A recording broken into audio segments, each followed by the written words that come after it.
So, so we want to make sure, what's really enjoyable about learning the Gemaras well is that when you learn the Shulchan Aruch and when it comes practical, you actually can think back and say, that's that Gemara. That's the way that rabbi explained the Gemara. That goes according to the other opinion.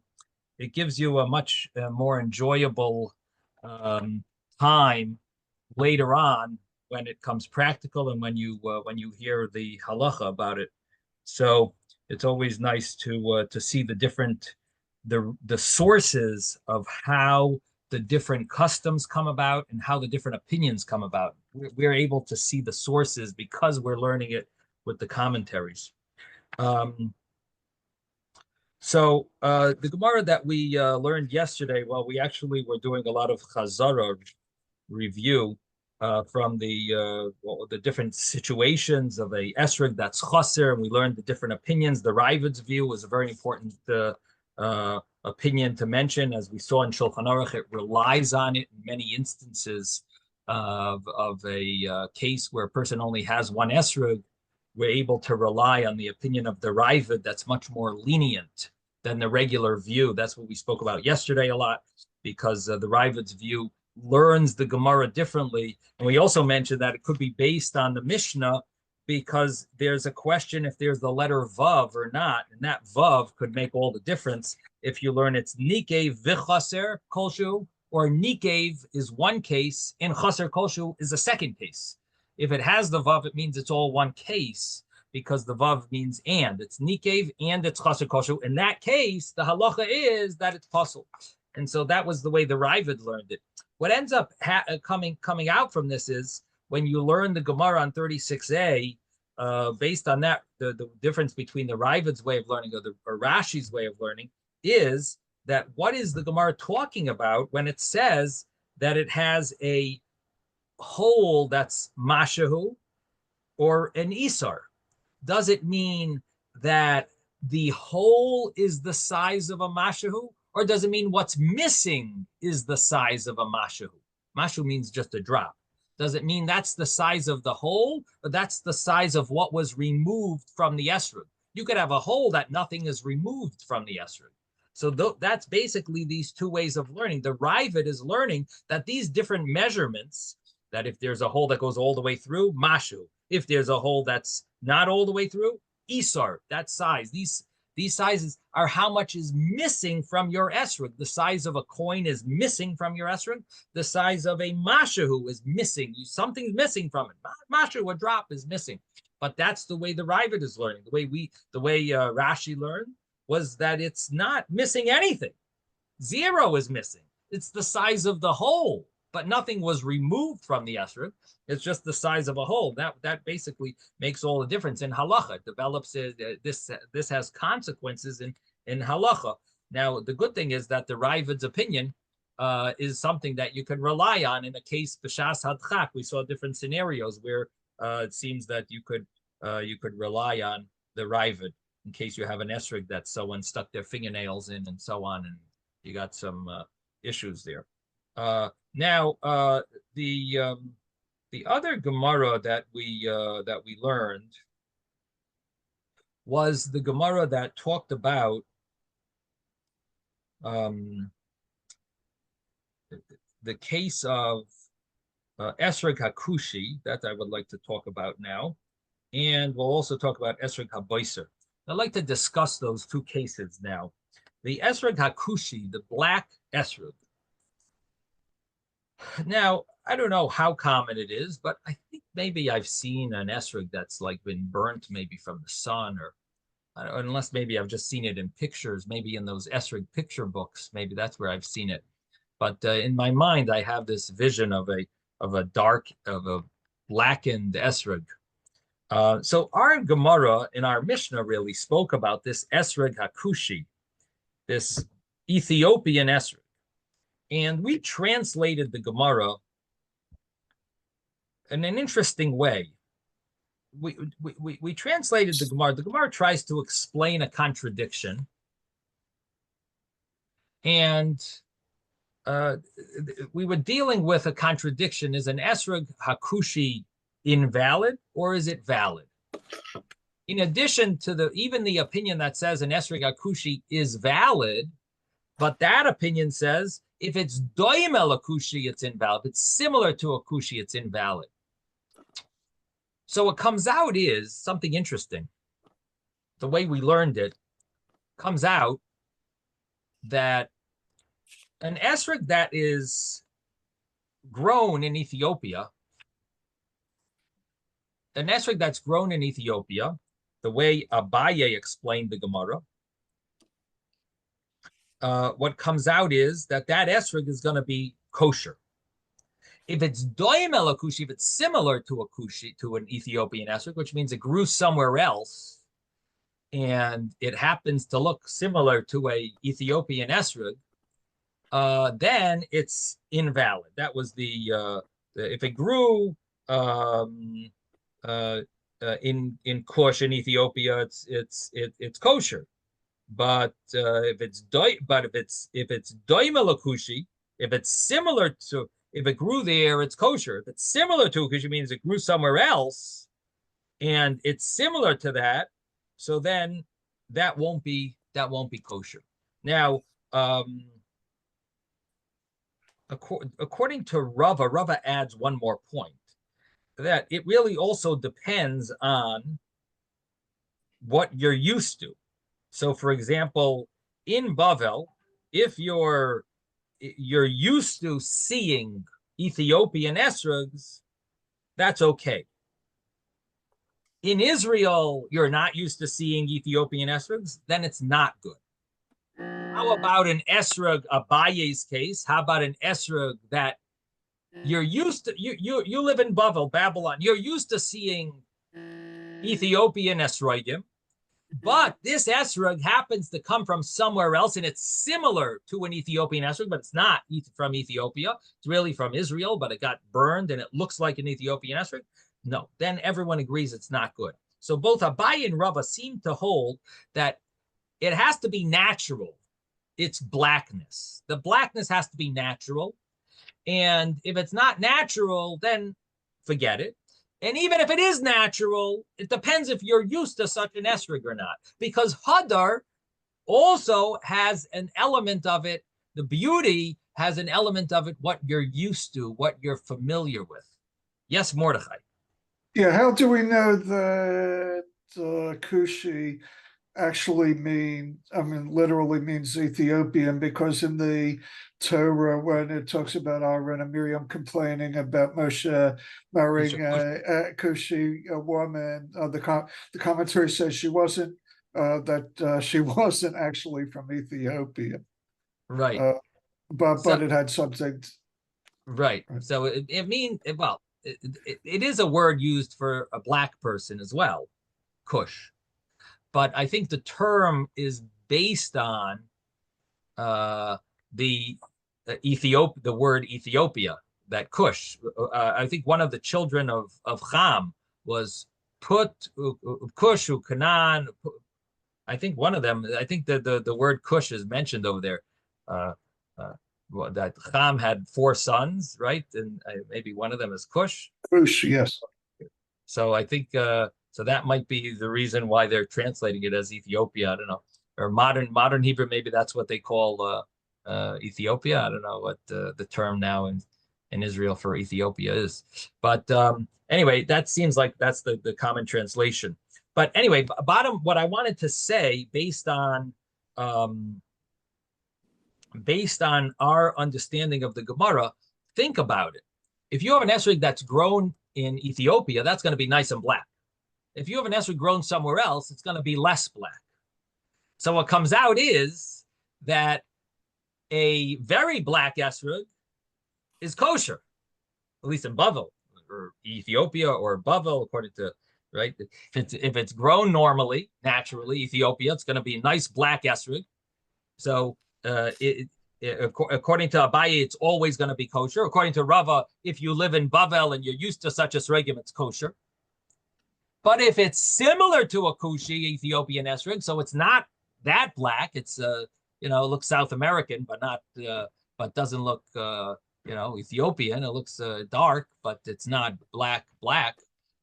So then it's actually going to be invalid. It just seems like the opposite should be true. That if it's very black, that should be a case of being invalid. And if it's semi-black, maybe then if you want to permit something, permit that. So it comes out like the opposite of what you would expect. And one of the commentaries says, you can't translate it this way because it doesn't make sense logically why that should be. Why would that be that if it's more black, it's kosher? If it's less black, it's invalid. So there is another way of learning this Gemara based on the Rif and the Rambam, and that is that what the Gemara is saying, well, let me read it in the Shulchan Aruch, and then we could figure out how to read the Gemara, how they're learning the Gemara. So the Shulchan Aruch says that the esrog that is kushi or doimel kushi is in chapter 648. So it says that a place where the esrogim are ke'ein shchayres ma'at, they're a little black. Ksherim, they're kosher.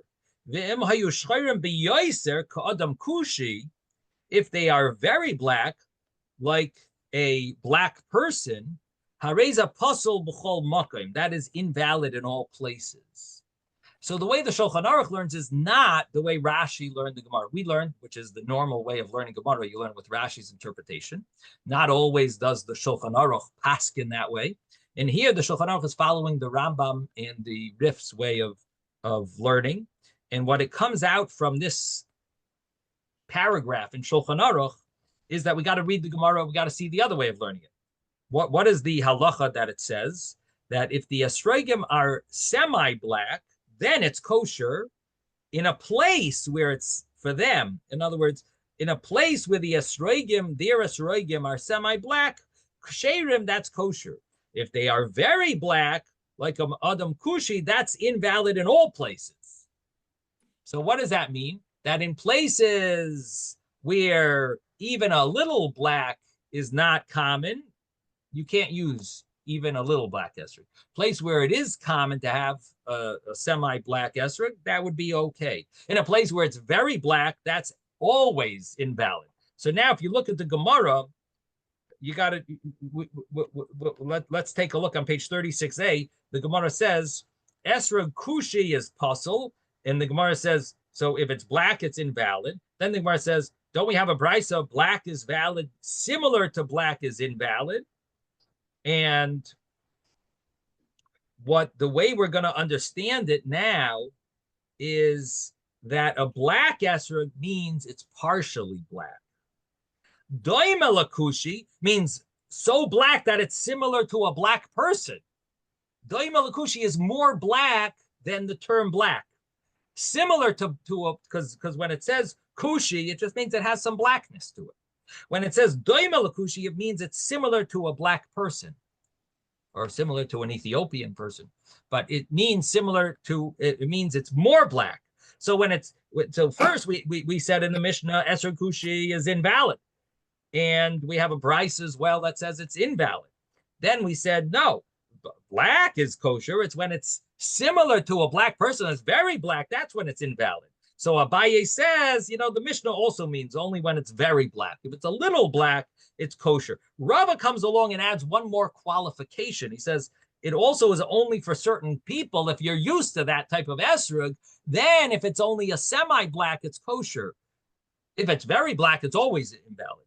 So Rava comes along and says, Holon Valuhu, that there's a difference. Even if you want to use a semi-black esrog, it's only in a place where they're familiar with such an esrog, where such an esrog is common. But in Eretz Yisrael, they're not familiar with it. There, even if it's a little black, it's going to be invalid. So that's the halacha. That's the way it's brought in Shulchan Aruch, and that would be the other way of learning that Gemara. Okay, now comes the next thing. And the next thing in the Gemara I mentioned in short that when you learn this Gemara, you come up with a contradiction, and I mean, I'm sure people who learn the Daf Yomi, they just like fly right over it. They probably don't even catch on that there's a contradiction here. There's a question to be asked. But the question to be asked here is the Gemara mentions about an esrog haboiser, this esrog that's young. And the young esrog is a machlekes Rabbi Akiva and the rabbis. Rabbi Akiva says it's invalid. The rabbi says it's valid. It's a immature, I shouldn't say young, esrog haboiser. It's an immature, or at least it's a certain stage of its growth, boiser. Unripe. Unripe, yeah. But well, it definitely unripe. Yeah, it's a certain stage of its growth. And Rashi says boiser means it's the size of a white bean. It's very young, very early stage of its growth. Taisvis argues on that, and Taisvis says when it comes to small fruits like grapes, that's when boiser means the size of a white bean. It doesn't always mean the size of a white bean. It means it's an early stage of its growth. With regard to grapes, yeah, it means it's the size of a white bean. With regard to an esrog, it might be much bigger than that. Now, however you want to learn, Rashi or Taisvis, you start thinking, okay, so this esrog is this early stage of its growth, and Rabbi Akiva says it's invalid. The rabbis say it's valid. How do you reconcile that with our Mishnah? Our Mishnah said that an esrog, that the size of a small esrog, Reb Meir says is the size of a walnut. Reb Yehuda says it's the size of an egg. So where does this argument, how do you fit this argument here about this size of a white bean esrog? Where does that fit in over here? Reb Meir and Reb Yehuda, Reb Meir and Reb Yehuda, both of them have much bigger sizes than a white bean. You got a walnut, or you got an egg, and here you're telling me here we're all of a sudden having an argument with Rabbi Akiva and the rabbis, and we didn't see any of those names in the Mishnah, and they're saying different. It seems that it needs to be explained in order to not be a contradiction. You got to understand how we're dealing with, and the commentaries struggle to explain it. So one of the ways that the commentaries explain this just one second. Really, this the Gemara says it on page 36a in the middle of the page, and then the Gemara goes through it with comparing it to Reb Shimon later. So so it's twice really on 36a. Now the commentaries try to explain that there's an esrog that is not going to grow more than a small size. And then you have esrogim from trees that will grow much more. So one way of explaining it is that the argument in our Mishnah is talking about esrogim that is their maximum size, is very small. And such esrogim, according to Reb Yehuda, need to be the size of an egg. According to Reb Meir, they need to be the size of a walnut. They're small. This is a small species of esrogim. It's a small species that doesn't grow so big. So in these small, there is a minimum size for such esrogim, and that's the way Reb Meir, Reb Yehuda argue. Here, they're more arguing about if it hasn't ripened. So this is a different argument than there. Here we're talking about an esrog that is going to grow much more, but it's young now. So what comes out is that it's not an issue in the Mishnah of the fact that it's we're not dealing with you need it to be a certain size to look nice. We're dealing with it's an esrog from a tree. it has to at least have a certain size to it. Now, on 36a, it talks about even a very small one is still going to be kosher because it is going to grow more if you leave it on the tree. So in other words, it's not the fact that it's too small, it doesn't look nice, we can't use it. It's the fact that if it's an esrog that will not grow, it's considered like a inferior type of tree. This is a tree that produces esrogim. This is a species of esrogim that don't grow big. That's an inferior group of esrogim. And that's what the Mishnah is dealing with on 34b, where it mentions the argument of Reb Meir and Reb Yehuda. No, if it's too small, if it's not going to grow more and it's going to stay at that size, it's got to be at least an egg. It's got to be at least a walnut. If it's less than that, that's an inferior tree, and that's an inferior group of species of esrogim. Here, we're talking about a good species of esrogim. It's going to grow more. The only question is, at what stage is it too young to use? So that's one way of reconciling this argument. Now, there is another way of reconciling this, and that is that the argument that's in the Mishnah, and this really changes the halacha really. The argument in the Mishnah is not about if it's kosher. Reb Meir and Reb Yehuda say it has to be a walnut or it has to be an egg. You know what they're arguing about? They're arguing about how much a person is obligated to add to beautify the mitzvah.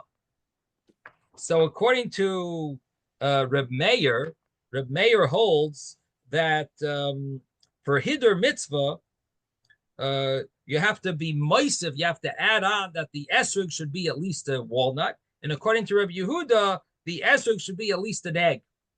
That's how much you should add on. In other words, it's not just in value, but it's in size. You're supposed to be mahadir in the mitzvah, but really kapayil halavan is kosher. But you should add on to make it hidur mitzvah. So in other words, they paskening like the rabbis here. It's an interesting halach. This is the Maharik says this. It's a Shulchan Aruch. That's a Shalos Tshuva Sefer. It's a responsa of the Maharik that he explains that the issue is about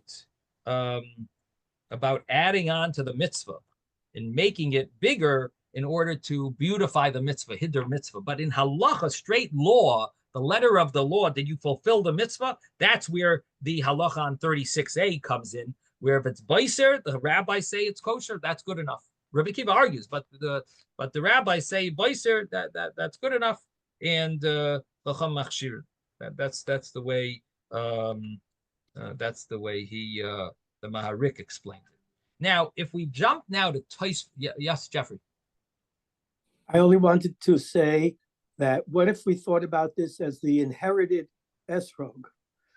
An inherited esrog will have diminished in size because it gets dried out, but some of them look quite nice.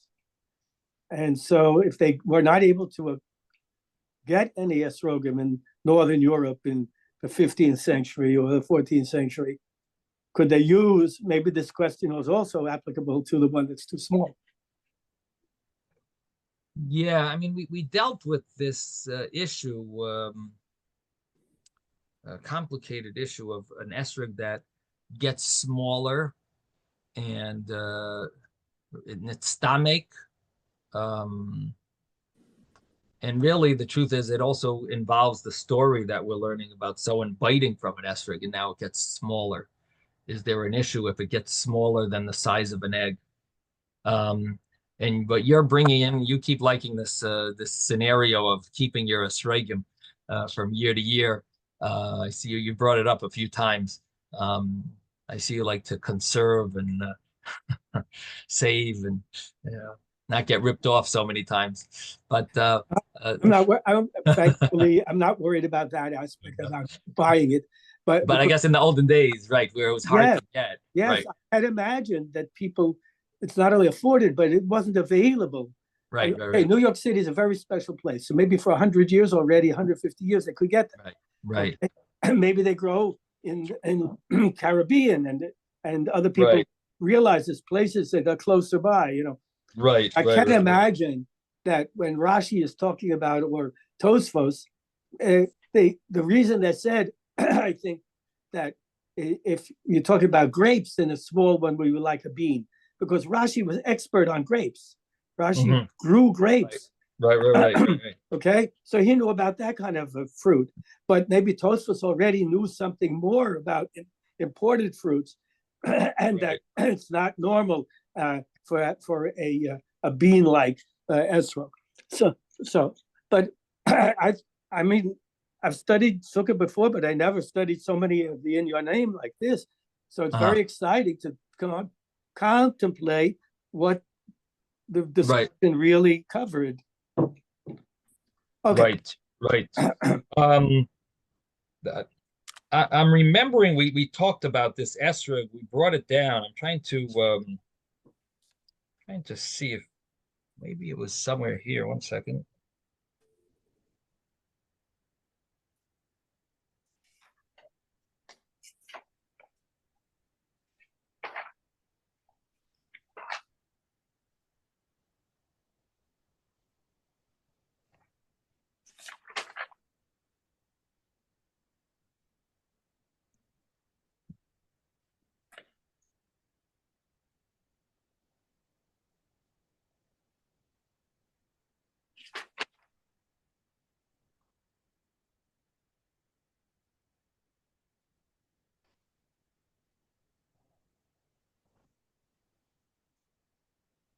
Yeah, there was a discussion about the esrog that got smaller.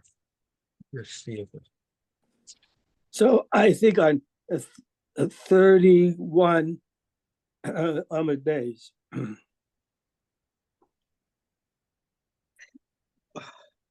it was about Lulavehen.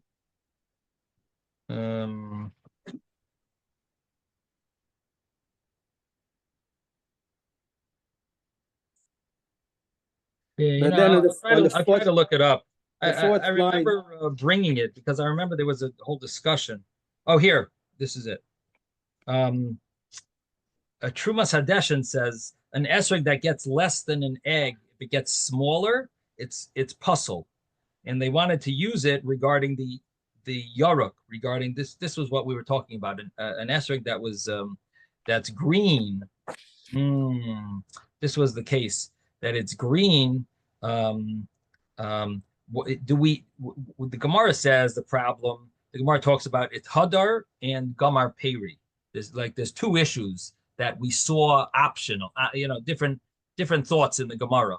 There were thought that because it's not hadar, then the Gemara said no, it's because it didn't fit. It's not beautiful, a green esrog, or we said because maybe it's not finished growing, and that's the way the Gemara seemed to end. That the problem was it didn't finish growing, but that was only in Rabbi Yehuda's view. And the question was, what do the rabbis hold? And so we said that the Bach says that the rabbis hold there's another issue that the Gemara is not dealing with because it's talking about Rabbi Yehuda, but really the rabbis have a different problem. That's the fact that it's not hadar. This was a green esrog. And they wanted to prove that that makes sense because what about the esrog that's big and it gets smaller? In there, that if you want to say the problem with the small esrog is it's not finished its growth, then a big esrog that got smaller, it did finish its growth. So that should be kosher. And we see the Trumas Hadeshin says it's not kosher, and he brings a proof. It must be that an esrog that is too small, even if it was big and it got too small, that there's a problem of hadar. There's a problem of beautification of it. And that was, but the other commentaries argue on that. They say that green is only because it's not finished its growth. And if we know it's going to become green, right, it will be kosher. And then, and they said that it's not a problem of green being the fact that it's not beautiful. That's not an issue, even though that you could think of such an issue, and the Gemara had a thought that that's an issue, but they don't want to. The Magen Avraham and the Taz don't want to paskin that way. So it comes out being a machlekes about this green esrog. So taking that to your example, according to the Trumas Hadeshin, that is definitely an issue of an esrog that was big and it got smaller, right? Okay, so that brings to memory. It's all on 31 on the base. Yeah, I mean, the esrog hayaruk, It's here too. it was on 31B, right? And then it was discussed on 34B because that was the Mishnah. Yeah. The Mishnah hayaruk karti. But what they said on 31 was, what if you couldn't get an esrog? You can't substitute another fruit, so you might be better off to use an old esrog. Right. Okay. Well, anyway, bottom line is that it seems like there might be a discussion about it. There's definitely one opinion that says it's a problem if it's less than a kibetza. Okay. Now, okay. So I just wanted to get clarify what Tosfos, how do you reconcile? Tosfos learns that the esrog haboiser is not the size of a bean. He says an esrog is going to have a much bigger size, that it's at the stage called boiser. Again, it's an immature state. It's an unripened state. But how do you just fit that together with the Mishnah that talks about a small esrog that's the walnut and the size of an egg? How do you fit that with this boiser esrog where the rabbis just say automatically that it's kosher? So to explain, Tosfos, the way Tosfos will explain it, that an esrog haboiser, the way Tosfos would explain it is that a boiser is really bigger than a egois, is bigger than the walnut, and it's bigger than an egg. And the difference between this discussion and the discussion on 34B is that the esrog haboiser here is that it's at a young stage of its growth. It's going to grow a lot more. And so even though it's bigger than the minimum size, but it actually will grow more, and therefore it's called unripe. However, the esrog on page 34B is talking about that it's not growing more. That's its complete growth, but it happens to be small. Is there a minimum size for small? And it could all boil down to, do we look at the issue of small being an issue of beauty or completing its growth? In other words, those esrogim, they've completed their growth, so they're good enough. This one hasn't completed its growth. It's really at a young stage. Maybe that's too young, boiser. This is an argument, Rebbe Akiva and the rabbis. There, it's completed its growth. It's not an issue. What is the size completing its growth? That's the issue. That it's the size of an egg. Okay. So anyway, that's just to reconcile that Gemara with our Gemara. Now we turn to 36b, which we've done this story here, and I've tried to cover it twice already, and I didn't. I mentioned the big question on the Gemara, and that is, what was Rabbi Chanina? And the truth is, Isaac mentioned the question yesterday. That is a good question. We didn't learn it yet, but it does talk about not eating until later on in the Gemara, not eating until one benches. You're not supposed to have a meal, and so on. You're not supposed to, until you bench. You're not until you bench lulav and esrog, until you make the bracha on the lulav and esrog. You're really not supposed to eat. So what? So that was the question was, what was Reb Chanina doing? He took a bite and then he says the bracha on it, And then I mentioned that there's also a discussion about how do you eat an esrog that you're muktzah l'mitzvasi, that you're planning on you're setting it aside for the mitzvah. You can't eat it during Sukkot until you set it aside for the mitzvah. So you're really not supposed to eat such an esrog. And the other question is, even if it's kosher, this esrog, is this the right thing to do? Are you supposed to just go outright and it's a chaser is kosher on the other days? Okay, chaser is kosher. Let me chop off a piece. Chaser is kosher. I have my tea and I don't feel like getting it. my lemon. Let me just cut off a piece. I'm right here with my tea, and my lulav and esrog is right here. Let me just cut off a piece, you know? And, what would be interesting is what would happen if you go to someone else's esrog, and they be able to obligate you to buy something better, to pay for a new esrog in the middle of Sukkot? You're sitting by your friend's esrog, and you have your tea there. Oh, I just cut off a little piece, And now he tells you, what do you mean? I want to have a good esrog. It's 100% kosher. This is perfect. You don't need any more. Can he claim that, or is there an inyan to have a better esrog than one that's missing a piece? So one way of understanding the Gemara is that Rebbe Chanina had no problem. Chaser is 100% kosher, and he was allowed to cut off a piece and eat from it, and then use it the next day. Not an issue.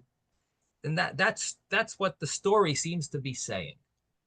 Now, how did he do that? How did he eat before he didn't bench that day on that esrog? He already benched esrog that day, maybe. The next day he's going to use that esrog for benching, and it's allowed, and there's nothing wrong. So it's not like he ate before he benched esrog. It's not like it's his esrog. He used already his different esrog. He benched already, and now he's taking a bite and using this for tomorrow's. He would bench on this esrog maybe before. He already benched. Another understanding is that there is a statement that mentions that the rabbis used to go with their esrogim all day. Now, they didn't go around with non-kosher esrogim. They went with a kosher one, and it was like a chavivus of the mitzvah. So it doesn't mean he was nafik ba. He was yaitza the mitzvah. Nafik ba, he went out with it. Wherever he went, he took it. Nafik ba. He already fulfilled shaking lulav and esrog. He was nafik ba. After he was tayvel, he went throughout the day. He was holding it. Now, if it would have been puzzle, he wouldn't be holding it. But not that he went to fulfill the mitzvah afterwards. Tomorrow he'll fulfill the mitzvah with it. But he was nafik ba. It's a kosher esrog. So could Matbil be? It doesn't mean that he went into the mikvah. Or tayvel did the no. No, it means he dipped it into. In the olden days, they used to dip all their food, like for us, if someone eats a bagel, it's no big deal. You could buy a bagel and not no. In the olden days, they wouldn't just have a bagel. It would be a bagel with butter or cream cheese or something. They would dip it into something in order to eat it. So they would dip their fruit into things. I don't know what type of things they would dip it in, but they would dip maybe sugar on top, like people put sugar on top of grapefruits. So maybe they would put sugar on top of I don't know if they had sugar cane, maybe, I don't know. But anyway, they would dip he dipped the esrogim into something. Now, so that's one way of learning, or that's a few ways of learning. Now, there's another understanding here, and that is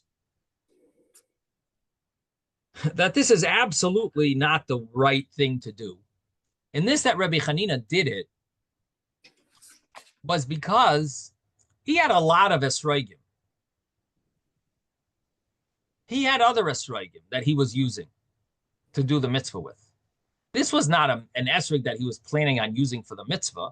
This was an esrog that was extra. He was going to use this esrog for his tea, for whatever. He was going to have snack on it. He had another esrog that he used for his mitzvah. So the esrog here was not set aside for the mitzvah. It was not set aside to do the mitzvah with this one. He was going to use other ones. And because of that, Rebbe Chanina was tayvele, he started eating it. But then he saw that he doesn't have the other esrog. He lost it. Or the pitum fell off. I don't know. So he saw that he doesn't have the other esrog. And he ended up using this one. It was kosher, but it's not lechatchila. He shouldn't have done it. better to have a beautiful esrog, that complete esrog. This was not the one he was planning on using. He ended up being stuck, so he ended up using it. So that's the other way of understanding this Gemara. And so that's how Rabbi Hanina did this, that he wasn't planning on using this esrog to do the mitzvah with. He was planning on being yoitze with another esrog. Now, to answer my question about it's set aside for the mitzvah, so I touched on a few optional answers. One is that, let's say he wasn't planning on using this one. He had another esrog, so that for sure answers that problem. There is another way of understanding it, and that is that he set it aside the first day. The whole esrog is going to be for the mitzvah, but after the first day, he had in mind that he's only using the egg size for the mitzvah. He's only setting aside the size of an egg for the mitzvah. That means anything else besides that is not set aside for the mitzvah, and that wouldn't be a problem. So it wasn't really set aside. The other part of it wasn't set aside for the mitzvah. So it's considered okay. It wasn't a problem.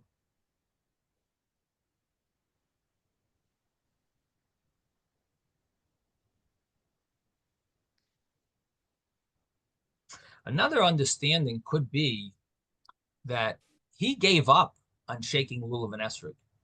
He only had an esrog. He didn't have a lulav. He didn't have a dasim. He didn't have a ravas. He only had an esrog. He said, forget it. I'm not obligated to. I don't have.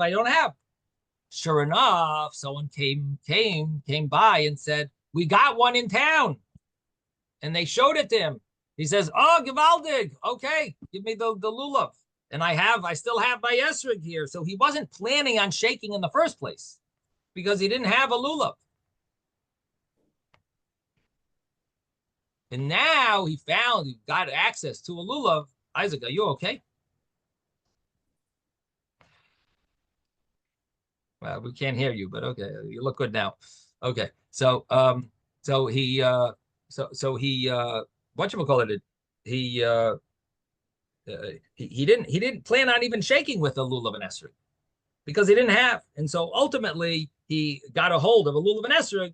He got a hold of a lulav, so he used this esrog. So that's another way of understanding it. Okay, now we did talk about an esrog that achbarim, mice, took a bite out of. The rabbi, yes. when they asked him if he wants a bench of lulav and esrog, and he says, "Beret pri hates," that's not what they had in mind. That's not what? That's not what they had in mind when they asked him if he wants a bench of lulav and esrog. Right. Yeah. But I guess, it would be interesting because it's a machlokes. I wonder if you could charge the guy if he does take a little bite out of your esrog, if it's not the first day or two. I wonder what the rabbanim would paskin, because there is an opinion that says that it's kosher on the other days, and you could call it it's fine, it's acceptable. Can you say there's a mila in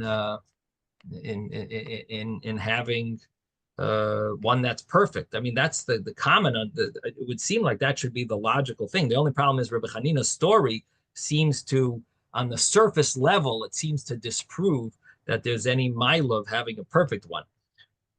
The other question is, what about the mitzvah of hidur mitzvah, that we're always supposed to beautify a mitzvah? Even if you say that it's 100% kosher, wouldn't there be a mitzvah to have a beautiful esrog mitzad hidur mitzvah?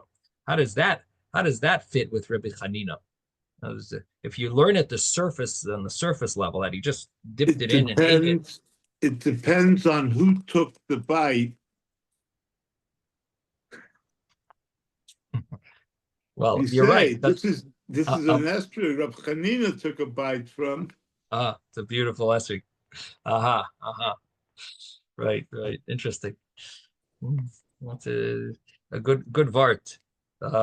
This is Shirayim. That's the whole Varta Shirayim. This is the source. Now we figured out a Chassidish minhag, where it comes from. And by the Chassidic Rebbes, they would eat from a certain the kugel or the challah, and then the leftover they would give you. And you see it, whoever took a bite, Isaac's Zwart, took a bite out of it, makes it more beautiful. This is the Shirayim of Reb Chanina. This is a beautiful esrog to bench with, which is nice because it contrasts it with the mouse that's mius when it bites from it, right? It's actually it's a good vart. Now you have a little vart to say. Okay, so the shavart. It's good. Purim's coming. No, for when Sukkot comes around, you have a nice little cute vart to say. It's a chassidish vart about shirayim. Okay, so the problem and the question that that we want to cover here is what would happen if a mouse ate from your esrog? What would the din be? So the first version of the Gemara says that an esrog that achbarim pierced, made a hole in because they bit from it, and so the halacha is Rav says ein zeh hodar. This is not beautiful. The Gemara asks, what about Rabbi Chanina's story where he bit from it and it was fine, and he was yaitza, he did the mitzvah. So how could you say you're not yaitza if he bit from it and you are yaitza? And the Gemara says that this also is a contradiction from the Mishnah, because the Mishnah says if it's missing, it's a problem. And the Gemara's answer was that there's a difference, Yom Tov Rishon, Yom Tov Sheni. That missing is not a problem on Yom Tov Sheni, which means on the later days of Sukkot, it's not a problem. On the first day, it is a problem. So the Mishnah is saying chaser is a problem because it's talking about the first day. Rabbi Chanina's story is the later days. It's not a problem from the Mishnah. But what about Rav's statement that he's saying all the days it's a problem to shake on a esrog that was bitten by a mouse? So the Gemara answers that, yeah, Rav's case is different because it's that this is that Rav's case, it's called mius. It's disgusting. That's a whole different story. It's disgusting esrog, that's bitten from. That's a problem. Then the Gemara said the opposite, that Rav says it's kosher. It's not a meal. It's not a problem. It's kosher. What's his source? Rabbi Chanina's story. Rabbi Chanina bit from an esrog. A mouse bit from an esrog. That it comes out that it could be yaitza. It's not a problem. That's the second version where it says Ika da Amri. Rav says it's hodar. Rabbi Chanina did such a thing. So the Gemara says, what about the Mishnah? The Gemara says, no, there's a difference between the first day and the other days that Rabbi Chanina did it on the other days. It's the other days. It's not a problem because it's chaser is permissible on the other days. Okay, and what comes out is that if a mouse bit from your esrog, it would be kosher on the other days, according to the second version. Now, the Shulchan Aruch,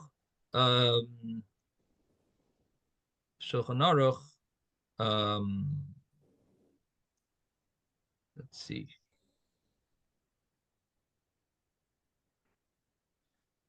Shulchan Aruch deals with this in chapter 649. 649, 5. Shulchan Aruch. Number 5.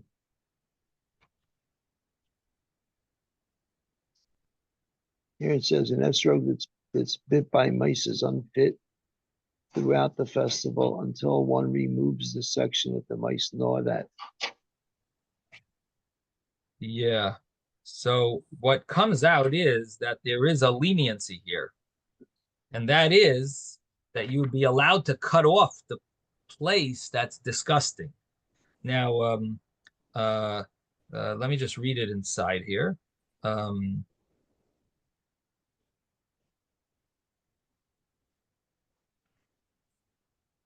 You're using those computers. No, Well, you're blocking using it the other one. Let me mute everyone. okay. Okay.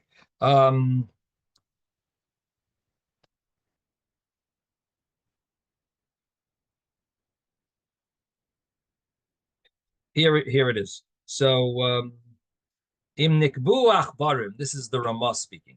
If mice bit into it, you shouldn't take it. Even shar hayami mishum mius, because of mius.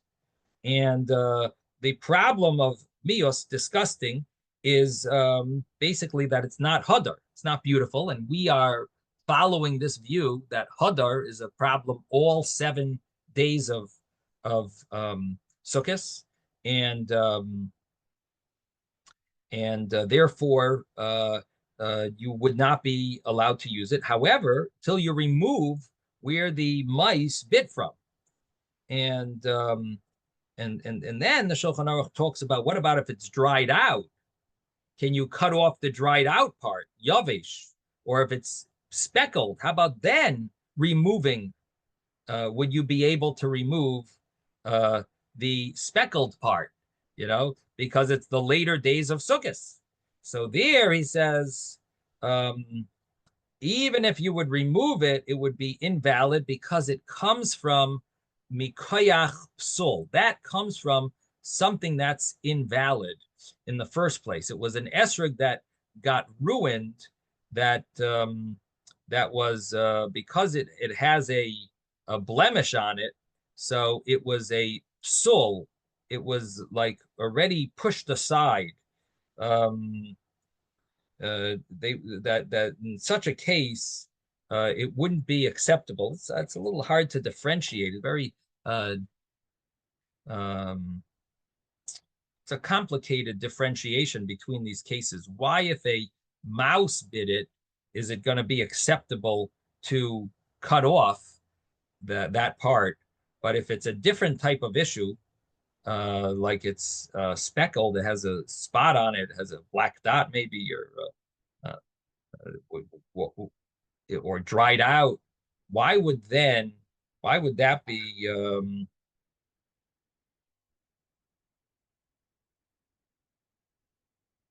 so That's a permanent condition. You can't remove it. You can't get around it. No matter how you're going to look at it, you're going to see it.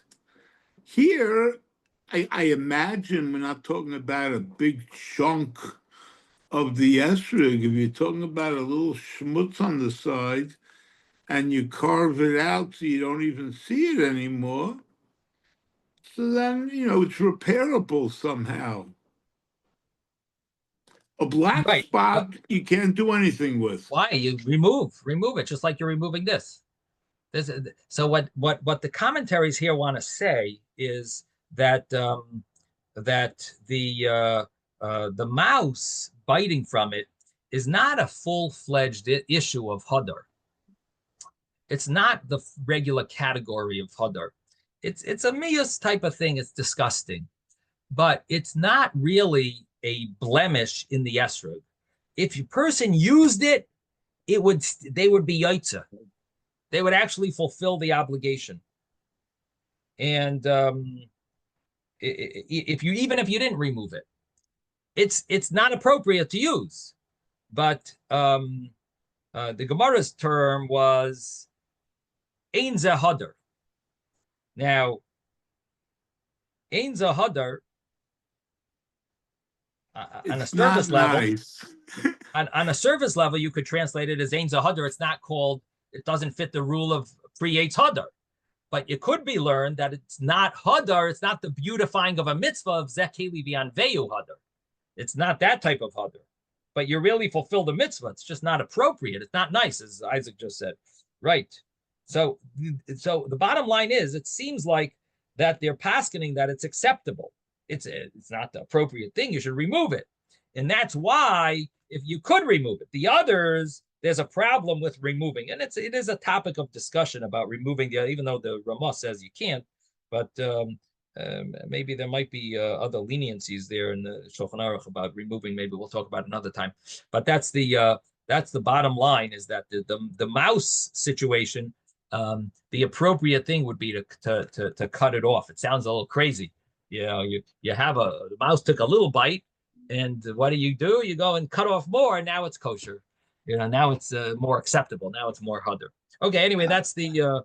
How is it that before we're talking about that a person put a little pinhole in it, and that's could be good, it could be not good, and right. You're taking a little chunk or a bite out of it, and that could be okay. And that, well, You know what I'm saying? The Like the a difference, pinhole, a pinhole's up for discussion, but a chunk or a bite is okay. yeah, it's a good question, but the answer is that the pinhole is talking about on the first day. The chunk of the bite, we're talking about the other days of Sukkot. So Oh, it really is very different. okay. Okay, so we got 1 minute left. Let's do another little piece of Gemara. So the Gemara says that esrog katan, a small esrog. When you have a small esrog, what's the size of it? And that we talked about a little more at length. That what is that minimum size that makes it either that this is the appropriate size of an esrog tree, but anything less than this means it's a inferior type of tree. So what's that minimum size? The Gemara says it's either egg or walnut or an egg. The Mishnah said, "Amar rapper ba papa kamachlokas kan kach machlokas ba avanim korzolis." So the rapper ba papa says that this machlokas that we have in our Mishnah, again, we're on 36b, and we are 12 lines or 13, 14 lines maybe from the top of the page. 36b. It says an esrog katan, this small esrog. The Mishnah said an argument. Rapper bar papa says, you know what? This same argument seems like it's talking about it in laws of Shabbos as well. There's also an argument about stones that they used to wipe themselves after the bathroom. In the olden days, they didn't have toilet paper, they used stones. So it says there's an argument there about touching those stones and moving those stones on Shabbos. The argument is basically either the stones are muktzah, or there might be an issue of carrying the stones into a Rishus HaYachid from a Carmelis, meaning that the stones, you're using the bathroom outside, and then you're bringing those stones back into your house. So the question was, there are certain leniencies because of human dignity, and those over there, the question is, which stones are you allowed to use and which ones aren't you allowed to use? And which ones did the rabbis permit you to use because they're would make sense to use those? They would be usable for that purpose. So it says over there, the Tanya, we learned in a brisa, but Shabbos gimel avana mekorzolos. You're allowed 3 stones, and they are mekorzolos, smooth. Mutar lahachnos beis hakneset, beis hakisa. You're allowed to bring into the bathroom. In other words, you bring them from the field to the bathroom. That would be an issue. The way Tosfos learns is that it's entering them into a beis hakisa, bringing them from a Carmelis to a Rishus HaYachid, not into your house, into the bathroom, which had walls. According to Rashi, it doesn't have walls. It's just carrying muktzah. Stones are muktzah. So that's what the issue is. And Kama Shiura, and what the rabbis permit, what was the measurement that they allowed? Reb Meir Omer Ke'eges. Reb Meir says it's the size, the stone should be the size of a walnut. Reb Yehuda Omer Ke'beitza, Yehuda says the size of an egg. So these same argument there seems to be here. Now, what's the connection of an esrog in stones that are used for someone to wipe themselves? Zero. It's that if you remember, you want a good memory, way to remember it. If you remember this, you remember that. Or if you remember that, you can remember this. And that's basically what the Gemara says. I just want to do one more little piece here. And that is the big esrog, it's what's the size of the maximum size, and that we had a machlokes in the Mishnah. What's the maximum size? So Tanya Rabbi Yosi, Ma'aseh Rabbi Akiva, the story of Rabbi Akiva. Rabbi Yosi says, "Yes, see Rabbi Akiva, Shabbat Beis HaKnesses. He came to shul. Esregi al Kseifa. He had the esrog on his back. He had an esrog on his back. It was so big that it had it on his back. So you see that an esrog that it's a big esrog is kosher. Rabbi Yosi said this. Amar loy Rabbi Yehuda. Rabbi Yehuda said, misham raya. From there, you're going to bring a proof. You missed out that second half of the story. The rabbis told him off. They said, this isn't hadar. This is not beautiful. You need it to be a normal size. Too big is also a problem. Too small is a problem. Too big is a problem. This is also not ein zahadar. Okay, we're going to stop there. Have a wonderful Shabbos, everyone. Good Chodesh. It's funny. Thank you, Rabbi. Thank you. Rebbe, Bye-bye. we complain we have to cut toilet paper before Shabbos. Imagine what they had to do. Yeah, exactly. Prepare your stones. We're going to be traveling, so I'm not sure which days I'll be able to get a Wi-Fi